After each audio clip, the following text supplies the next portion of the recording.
Hi guys, my name is Serena Poon and welcome to my show, Serena Loves. As a celebrity chef, nutritionist, and entrepreneur, I'm incredibly passionate about helping others live their best life through methods I call culinary alchemy, which is the magic of combining education, integrative and functional nutrition with healing intuitive energy. So, with each episode, I'm going to share with you the inspiring stories of some amazing people, entrepreneurs from all different backgrounds, who will share their tips for their success in their journeys. And today, I have the dynamic Sarah Zapp. Thank you so much for being here. Wow, dynamic. I'll take it any day. You're someone that I admire so much. You are an award-winning TV journalist and reporter. You are a vet. You know, you've interviewed some of the most amazing people, the biggest stars and personalities in entertainment, in politics, and then you went and launched your own company called Beyond Board, which is a nonprofit organization, correct? Well, we definitely help out a lot of nonprofits, but what we really look to do is get today's best board members and board eligible executives all together to help create a community to get more women and diversity on boards. So after having had this crazy career in TV and then deciding to go ahead and run a national thought leader program for another membership organization and investor relations, I was like, okay, I think we can do this. What can I do to bring the people in my world together to create opportunity for other people? And so we launched Beyond Board.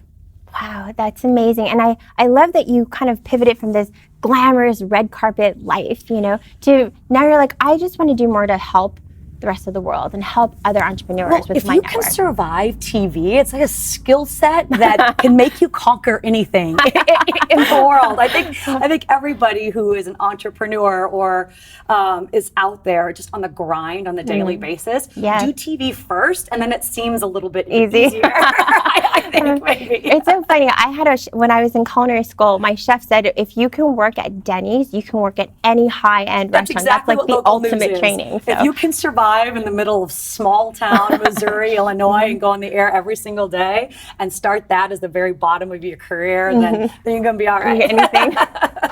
So share with us, you know, that I have an audience that kind of craves sort of like tips and tricks, and what have you learned, and, you know, how did you build this company? Well, you know, I really started by thinking, who are today's most impactful and strategic leaders? There are a lot of great organizations out there. And I started to think about board members. Sure. I mean, it was the board that kicked, you know, Travis Kalanick out of Uber when there were some real issues. And you start to realize that the people who are setting the corporate culture, who are really determining where these big organizations are going, really comes from the board. So I thought, I want a community that really supports them, that also looks at other board eligible executives. And then what we really started to do is reinvent recruiting through community. So if we can build a network that's really curated with great women and diverse members, then you can come and find your board members there. So we do these highly curated lunches hosted by, you know, big name board members. We bring in world-renowned thought leaders like the former chief hostage negotiator of the FBI. Wow. We talk about risk management through the eyes of a 3-time NASA astronaut. We're talking about creative thinking with the inventor of Atari and Chuck E. Cheese. So you get this cool professional development angle. You get peer-to-peer networking with these great people who sit on the boards of like Coca-Cola, or they actually are, you know, a CEO of a hedge fund, but then, you know, right next to the CEO of Capital Music Group, because they all share this board passion. And then we create this community and people find their board members, like the Carlyle Group, one of the largest private equity firms. Their chief performance officer hosted an event for us in Chicago. She said, Sarah, I'm bringing 5 women from this lunch in to Carlyle to interview for board positions for our portfolio company. That's amazing. You realize what we know, it's all in who you know. Like it's all in relationships. And so I think that was what was most exciting for me with Beyond Board. And then Ted called me and said, hey, we're doing a national women's conference. Would you be interested in coming and talking about networking? I was like, yeah, no, I don't really like that word. And they're like, what? I was like, no, I hate networking. They were like, but that's kind of what you do. I'm like, no. I relationship build. Right. It's completely different. Right. And I'd been giving that talk, pulling from a lot of these great experts that I had learned about really what the difference is, and how if you start to learn how to really think long term with networking, with relationship building instead of networking, I feel like the tide turns in all of your professional opportunities and personal life. So let's really explain to someone, like, what is that difference between networking and relationship building? Like, what's that core? Networking is a sprint. Right. Relationship building is a marathon. Networking is agenda driven. Relationships are an investment. Right. Networking is a destination. Relationships are a journey. And I start to learn from great people, and I pull together a lot of these different steps on, at the end of the day, how do you view human action? Sure. So I feel like everyone kind of needs a guiding thesis on how do you approach everyone. And I personally use Maya Angelou's quote. People will forget what you said, people will forget what you did, but people will never forget how you made them feel. And I feel like if all else goes wrong, then just focus on that one thing. Right. And you've already started to turn the corner on how you start to relate to people, really connect with people, and start that foundation of relationship building. And there are a bunch of other components, but actually you share one of my favorite characteristics, which really comes from Adam Grant, who wrote the book Originals, Give and Take, who talks about being a giver. And you are such a giver, Serena. I have seen it so many times, and I think it is at the core of not just good business, but of being a good person. And it really, really translates that way without an agenda, without keeping score. What's the ROI? Or when are they going to get back with me? Or I did a lot more for you than you ever did for me. And that, I think, is also another really key component. And you are so great at that. And I really like to think of as generosity of spirit. And I see that all the time with you. I mean, I'm going to cry. No, it's true. I mean, one of our so mutual much. friends who runs a big, private equity firm, who's a rock star, said the same thing about you. And we're like, oh, we love her for that, and you're always so thoughtful in connecting people and the way you follow up. And I just really feel like that giving mentality. And I actually have like 4 specific steps on how I think you can be a better giver in relationships. I think it's so important to really doing good business. Wow. Well, I mean, I'm so glad to hear that, because that, for me, I feel that that's come from just the way I was brought up, and I think experiences that I've had, and just, I mean, for me, it all roots in kindness, and kindness, and in some way to be of service to another person. I think that's why what you say, I want to cry, because I feel so seen and heard and recognized, but at the same time, I can't take too much credit, because it is so, I do it without thinking, it's just. And you can take credit for that because it's who you are, which I think also people really, begin to resonate with the authenticity, right? And so what's interesting, one of my favorite things I learned from a good friend, the former chief hostage negotiator of the FBI, Chris Voss. He wrote the New York Times best-selling book, Never Split the Difference. So he's done our events, he's great. A real mentor, and he really taught me that the golden rule is wrong. I was like, wait a minute, that works so well. I was like, I don't understand. He's like, no. The golden rule: treat others how you want to be treated. Right? Do unto others as you would have them do unto you. I thought, well, how could that possibly be wrong? Right. And they said, no, it's the platinum rule. I was like, the platinum rule. So the golden rule is treat others how you want to be treated. The platinum rule is treat others how they want to be treated. Yes. Now you start to go up in your emotional intelligence and your emotional quotient when you're dealing with people, right? Right. Yeah, you may like to be talked that way. That may work for you. When you really start to pay attention to what the other person needs, you really change the way that you communicate with them, and it really alters your relationships. When you start to take it from an empathetic, no, how would you want to be treated in this?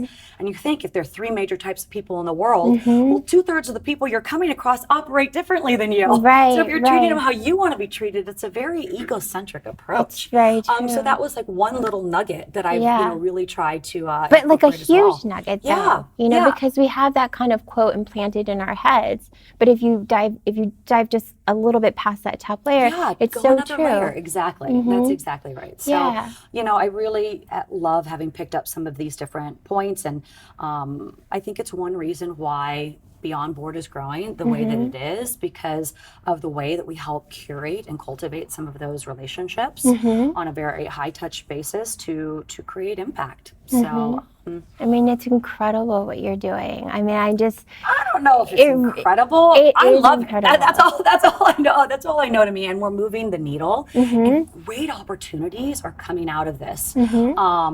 One of my friends got featured in Forbes magazine. Someone else was launching a beauty fund that helped with women of color. Got funded in the room. We took a great ice cream company and airline, and all of a sudden they were in the same room, and now the airline's going to carry their ice cream. And so if you put people together and really put a framework of trust and confidentiality, generosity of spirit, I've said, if you're looking to take, this is not your room. Right. We don't need you. We're good, thanks. Right. There are enough other people. I'm not saying works 100% of the time, but I would rather have that be the default and start to curate relationships and opportunities that way than any other way. I think you are the right track, and this is sort of a mentality that more and more people, I feel, that are kind of taking this. We empower each other and we support each other, and we can do much greater things that way. And that's definitely one of the sort of mantras that I have, that we rise together, and doing that, I think you are moving the needle, and that's why I said you're so dynamic, you're incredibly impactful. You're just an amazing person. I'm so happy you're here. So you said that there's these sort of 4 pillars or 4 takeaways, right? Yeah, there are a lot of different ways to be a giver in the way that you communicate with people. And I think of this idea that you want to rave about someone, RAVE. So one thing that you really look to do in being a giver, the R is actually reconnecting. And you understand that being a giver is the constant process of reconnecting with people that you've come in contact with. And that's really a giving mentality. That's not just a once, it's a constant touch point. The A is ask questions. You want to be a giver. How can you develop a relationship if you don't know anything about them? And trust me, no one likes to talk about something more than themselves. It's their favorite topic. So ask lots of questions. And so let's see, rave, RAVE. Oh, what was the V and the E? I remember that. The E is emotional connection. And it's really about how do you make that emotional connection with someone. And I think that that's really, really important. And there are different ways to do that in a brief amount of time. But it's really about this emotional intelligence approach to everyone that you come across with, and just ways to take your game up from there. Yeah, it's interesting. I was actually talking with a client of mine who's quite a bit older and has sort of been running their company a certain way for a very long time. And we talked a lot about emotional intelligence and how I felt that, this person lacked a little bit of that. It was something that we were trying to implement. Yeah, just the way they think, but how much that really helps sort of the overall health of the company, because we were talking about wellness in the workplace, and how there's this shift. And I don't know if you talk about this a lot in your company with the board members, but just sort of there are certain companies that are implementing wellness in the workplace and kind of creating that sort of sustainability of wellness at the workplace so that employees can take it home and also bring this into their own homes if they don't already have that. But something I actually did want to ask you about offhandedly. Completely, and it's really interesting to see the way that I actually think that the startup world is changing big corporations. Yes. Because they are, they're saying, no longer is 9 to 5 in the office what you have to do, and that's the only way to be a good employee. Boy, that's put a lot of pressure on bigger companies to offer more flexibility. Or, hey, the reason why you want to come work for us is because we have snacks in our office, and we invite you to yoga and other things like that. And it's interesting to see, these corporations. Sure, they've got great programs, but you could really start to see that, look, at the end of the day, if you want great talent, you have to create that kind of work environment that really supports that and keeps it, because there is nothing like your people. That's all you got. No, and that's the foundation of everything. That's your company. It's your people. It is. Forget what you make or what you do or how you service. That's it. And it actually, for the people that are so concerned about ROIs, and it does translate directly, you know. I mean, when your customers are happy, you know, you have great output, you know. So what do you see happening with Beyond Board in like the next year, few years? I don't always ask that, but I mean, what you're doing. I really feel like at the core, we're an opportunity generator. And if we can curate community right, we can get more diversity placed on boards. We can create more opportunities. I mean, the thing is, when you use a board member as a criteria, by default, we get high net worth individuals, we get investors, we get C-suite executives, we get entrepreneurs. And now we're like, gosh, now that we have this, we're also taking charge of educating them on certain things. So when we talk, you know, with an astronaut about risk management, you know, that's something they can bring back then into the, you know, organizations that they serve. So I really think that we have the ability to elevate these executive leaders who hold board positions and really start to impact the way that their organizations operate. And even just from the diversity angle, you know, you can see, you know, there was a new Deloitte board survey study that said 90% want more diversity on their boards, but only 50% you know, even have a process to do it. They don't know how. They don't know where to begin to get them in. And as much as I love diversity, more women and ethnicity or whatnot, it's also diversity of experiences, of perspectives, of Rolodexes. My friend is on a tech company. He said, "Look, Sarah, give me someone with a government Rolodex and stick them on my tech board, and that's diversity to me. You know, that's a whole new world." And so I think, you know, when you start to get those kinds of people in the room, the conversations are different. You know, absolutely. One of my friends, who, you know, was on a board for a lingerie company, guy, and he said, you know, we didn't have a single woman on that board. Whoa. I was like, for a lingerie company? I was like, sweetheart, your market research doesn't count. I was like, crazy. No. I was like, you need a user there. He said, it was a huge problem for us, you know, because a lot of them were investors. So of course they were sitting on, you know, the board of the company that they'd invested in. Like, this is a problem. And so they changed that. And then the company greatly improved from that standpoint. So you hold these events. Do you just, how does it work? We curate these events. So we'll have, you know, big name board members come host. Tony Ko, who founded NYX Cosmetics, or Alec Litowitz, who runs a $14 billion hedge fund, or maybe it's somebody like Bazoma St. John, who's a rock star and the CMO of Endeavor, Cash Warren, who runs Pair of Thieves and is on a bunch of different boards. So we get kind of big board members, so you understand the quality. Then we bring in world-renowned thought leaders, and then we talk about whatever the topic is. We give people updates on what's happening in the landscape of diversity in boards. We start to create this opportunity so that now you can start to interview and take people in this room. At the end of the day, you find opportunity through your network. So we're creating that network. And here's the other thing. Where do a lot of executive women go for executive leadership?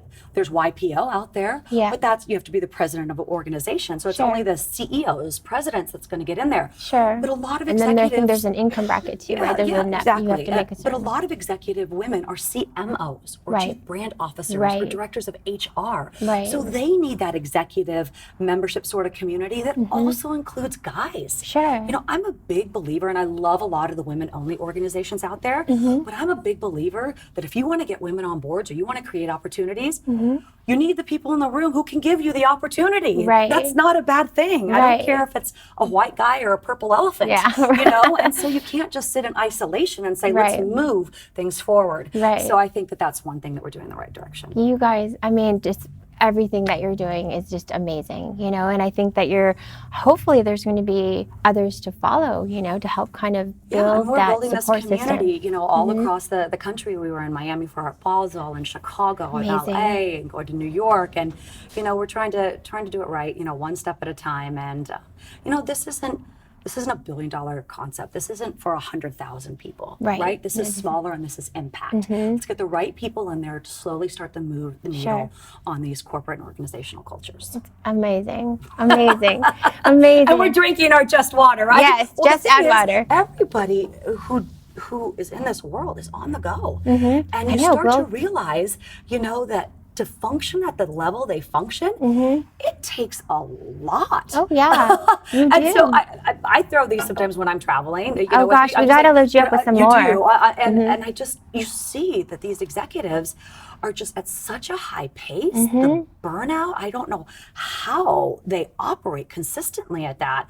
And that's why so many of them, you know, actually are always talking about health and wellness. They're that's their biggest concern. How do I keep going, you know, at this intense pace? I mean, that's why I created this was exactly for those type of just, well, all of us really, but high level, high stress, high intense lifestyles. And they need this to sort of fuel their bodies and their minds. Yeah. Well, let us know where we can find you so we can help support, you know, my community, the audience, anyone who watches this. Where can we find Beyond you? Board. Beyond Board. Yes.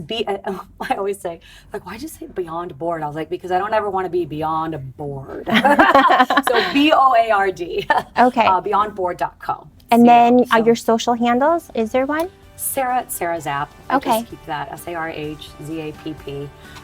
Keep it nice and simple. But yeah, I mean, we're always looking to support. So reach out to us that way. Great. Yay. It's so great. Thank you You're so the much best. for And having me. I really mean it about generosity of spirit. It's one reason why people show up for you. It really is. Love you. Thank you. And thank you guys for joining us today on Serena Loves TV. This is Sarah Zapp. You can find her at beyondboard.co and at Sarah Zapp on social.